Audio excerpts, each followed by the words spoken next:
here, so a program relies on Tiki server for a lot of the features. Because the Tiki is down right now, we're doing some local networking here in the room. So just be aware that you guys are like torrenting or something. It's for the back numbers.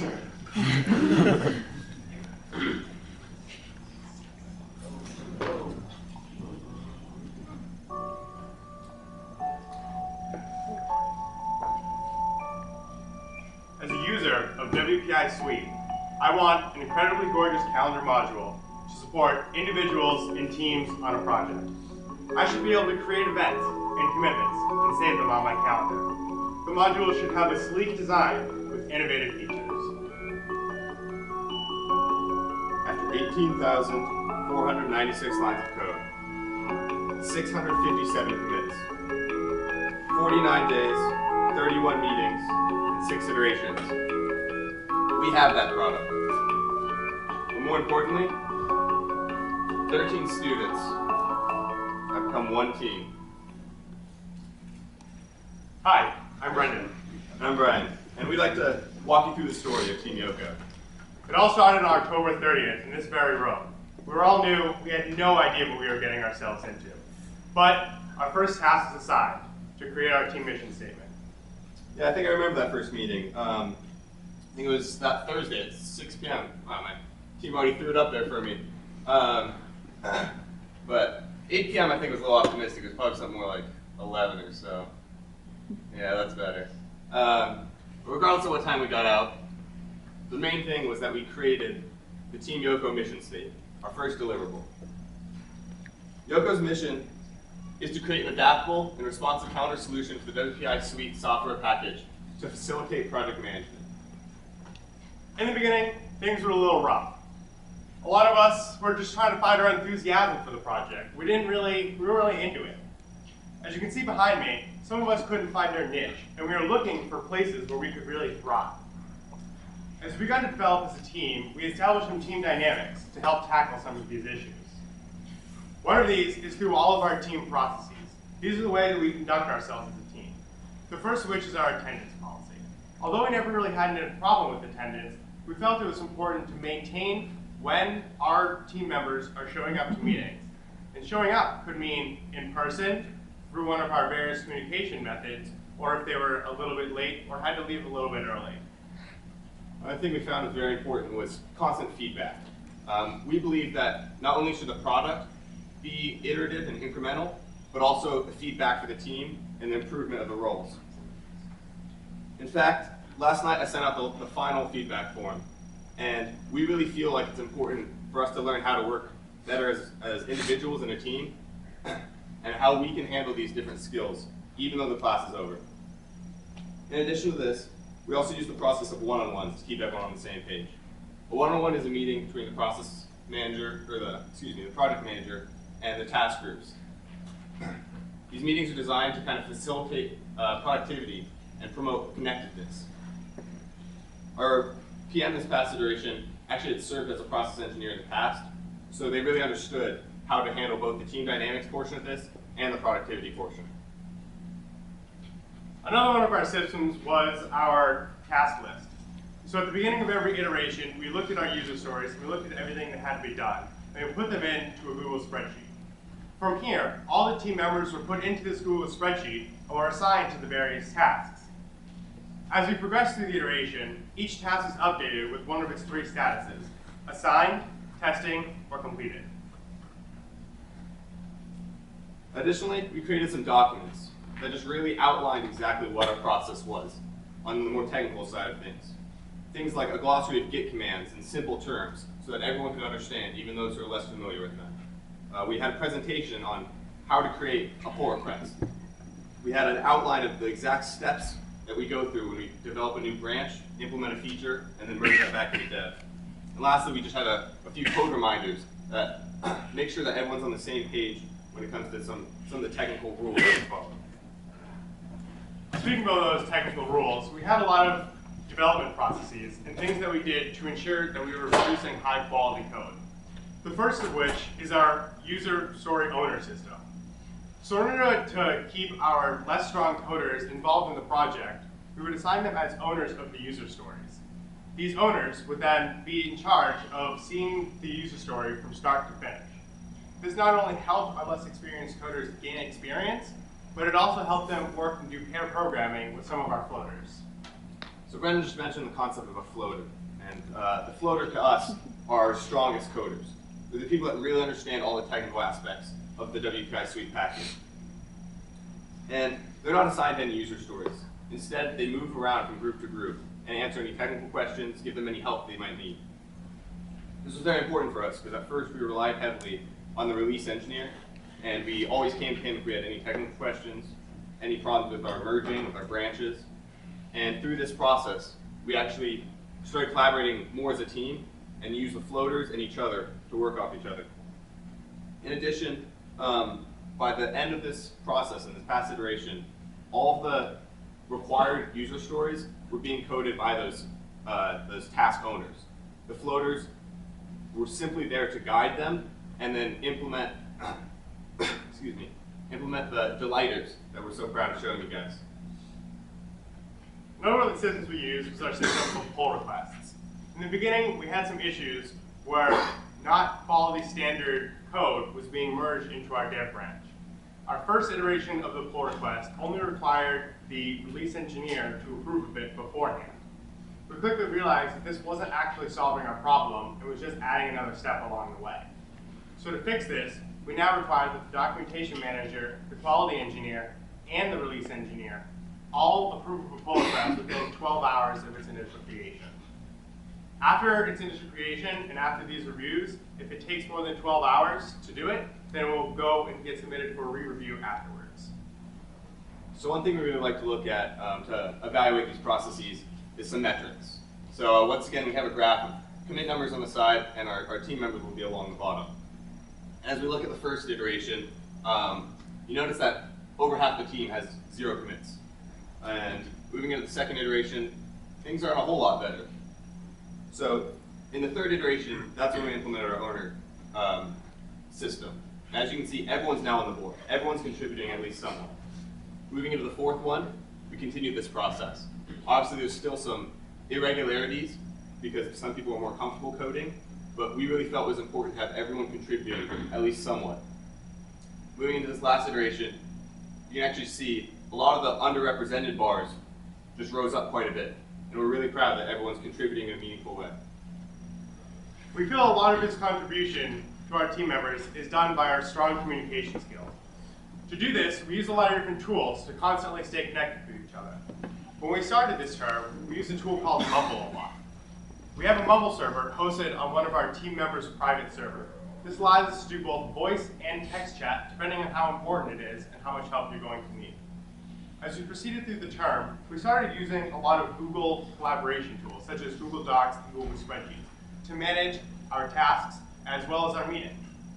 As so, we started using features like Google Hangout and in-document Google Chat to talk. Most recently, we use a tool called Gitter. Gitter is a collaboration tool that is integrated with Git. It allows us to look at things like pull requests or issues that we have with our code while inside our chat environment. So as you can see, we've really come a long way. These are some quotes from our blogs that we've pulled recently just to really reflect the improvement in the team spirit. I mean, late nights in the library, feverish coding sessions, and bad Beatles puns have really forged a bond that's important to us. I mean, the path may have been kind of rough, but somehow we always knew it should all work out. And we feel it did. Where we're at now is a code base that we feel is well documented. This is something that we have comprehensive Java docs. We have a lot of in-code commenting. In addition, the code is well tested. We've made many JUnit tests, and Jenkins is currently stable. Both these concepts play into reusable code also. We really strive to have modular code and really well-written code to the best of our abilities. But beyond just the code aspect, we really also want to focus on a standard look and feel. When we talked with the HCI professor, Brown, and one of the things we really focused on was having it portable between different operating systems, different platforms. All of them have a native look and feel that is natural and fits in with the rest of the Janeway client. In addition to this, we really wanted to keep visual cues consistent between the different views and the different aspects of the calendar. And we feel this really improves the usability of the calendar. It really makes it easier on the user to understand how to traverse the product. As our professional skills and our collaboration skills increased, the features in our program increased as well. As the user stories for each iteration scroll behind me, you can notice how with each passing iteration, we begin to get more detailed and more difficult user stories as we try to add more and more innovative features to our program. I'm proud to say that throughout these iterations, we have never failed to finish a user story. In fact, we usually took a step farther. While finishing the requirements alone was often difficult for us, it also wasn't enough for us. We constantly pushed ourselves to pack this product with the delighters that we could really get excited about. Achievements such as draggable events and interactive help documentation really helped our team rally around a vision of something powerful, of something we could be excited to show our friends and colleagues. A vision that we, as a team, can be truly proud of. Now let us share that vision with you, because we have some features that we're really excited to talk about. Okay, so here we are, back into our week view. A view that we showed quite a while ago. So, hey, why don't we try to have a code review tomorrow afternoon? Maybe around, any time is good for me, actually. How about 11? Sure. Great. Vic, do you mind going over to week view? Okay, so I think that event might actually take a little bit longer. I got a lot of code. Do you mind making it a little bit longer? Great. Okay, so what we have here is live server updating as well as resizable events. So our server is waiting for responses, our client is waiting for responses from the server to hear when a new event or anything changes on the server to instantly update. This allows us to work collaboratively with other people on our project as we're continuing to develop. Yeah, that looks great, Brandon. How about we head back into the month view and just add a few commitments. So first off, we have a commitment today to give a presentation. So presentation occurred at, I don't know, 10:15 or so. And the one thing that we've added is the concept of a commitment status. So now that we've finished the presentation portion, that's completed, we can go ahead and add that to the calendar.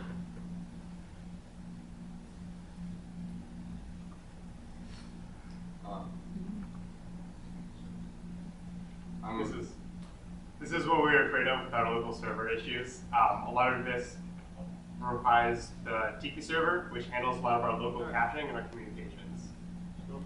Yeah, we've noticed some strange bugs appearing, especially when we weren't on the Tiki server.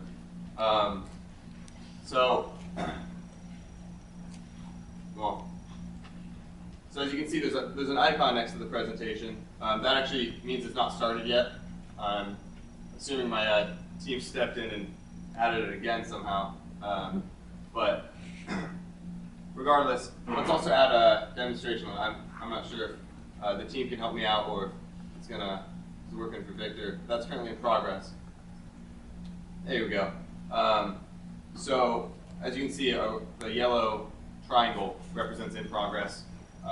That's a visual cue that persists into the other views. There'll be a yellow bar in the week and the day view, red bar in the week and day view for not yet started, and then there we go. Someone just fixed it. That's now completed. So green circle means it's completed, and once again, along the top of the event and the day and the week views will be these green bars.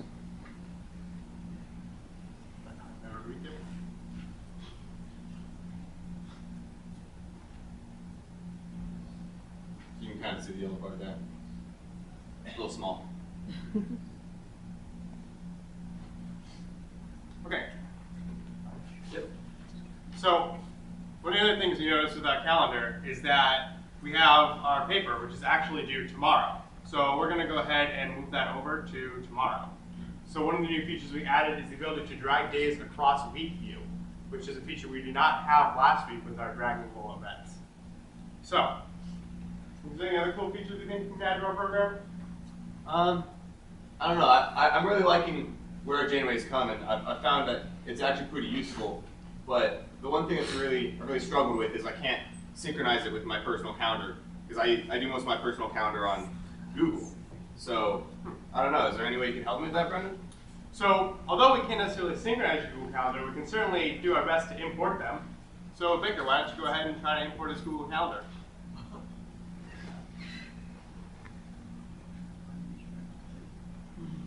I mean, my personal Google calendar is Team 4 YOCO. We go far with our team pride.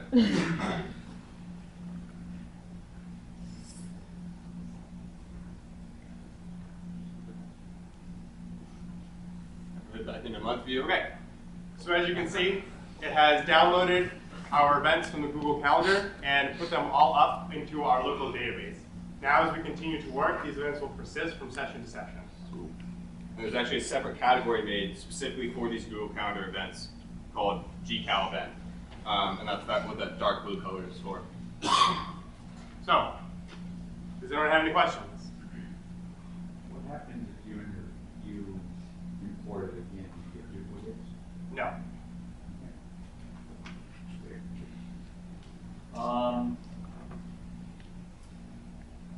Okay, so this team, that I actually think that whoever did that presentation, and Chris ought to go into some marketing. But that was really good. So I like the reflection and how you got there, and that was really nice. The product has come a long way. You know, how much of a push was there for this last week? I think bigger than we've ever had. We had a lot of things that we were so excited to do, and quite frankly, we couldn't contain ourselves. Our first meeting Wednesday night, we said, oh, let's have a 1-hour meeting and we'll decide on our user stories, because it's the first time we could pick them. We ended up with all of the whiteboards at Anderson Lab A full of things that we wanted to do. And we said, all right, let's try to narrow them down. And then we knocked off like 2 of them. And we said, okay, this is like 500 voices, guys. We can't do this. So we tried to knock off some more and knock off some more. And then in the end, we had to finalize them and say, these are our user stories, and these will be our delighters if we have time to complete them.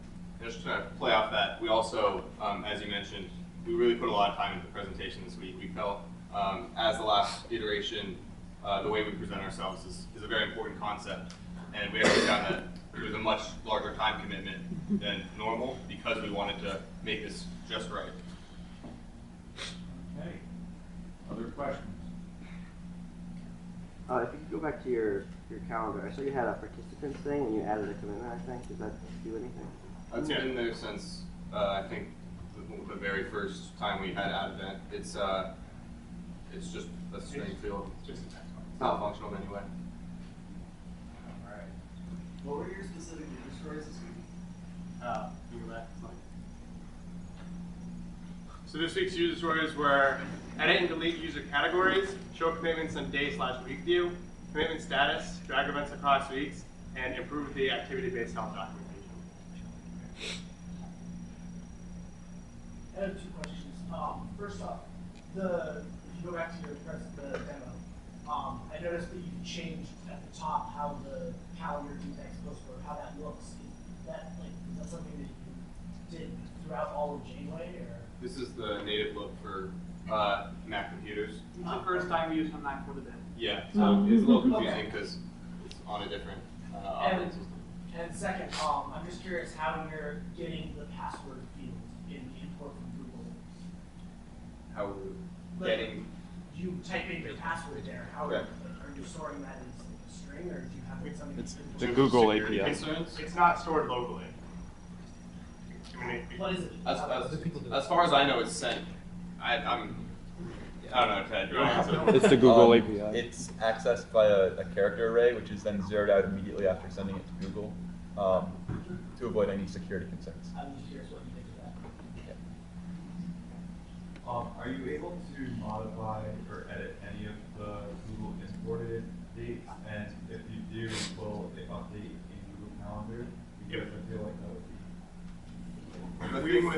The thing with this integration with Google, it's not a full integration because the way Google handles their events is very different than the way we handle our events. We use unique user or UUIDs to identify events, whereas Google has a complicated string way of doing it. Because of this, there's a lot of problems if you enable two-way communication, so pushing and pulling. As a result, we focused on importing it because ultimately we want Janeway to be the comprehensive endpoint rather than having Janeway and then saying, well, I don't really need to use it because I can just shove it all in Google Calendar. So you mentioned earlier that you won't pull duplicate events. Does this hold true if you were to completely change an event that you had previously imported, like put it in next year or something, but still not pull the duplicate? It would, so the event, well, it's not going to pull in the repeat event. So if we edit one of these events and we re-pull in, it still looks exactly the same. Okay, good job, thank you.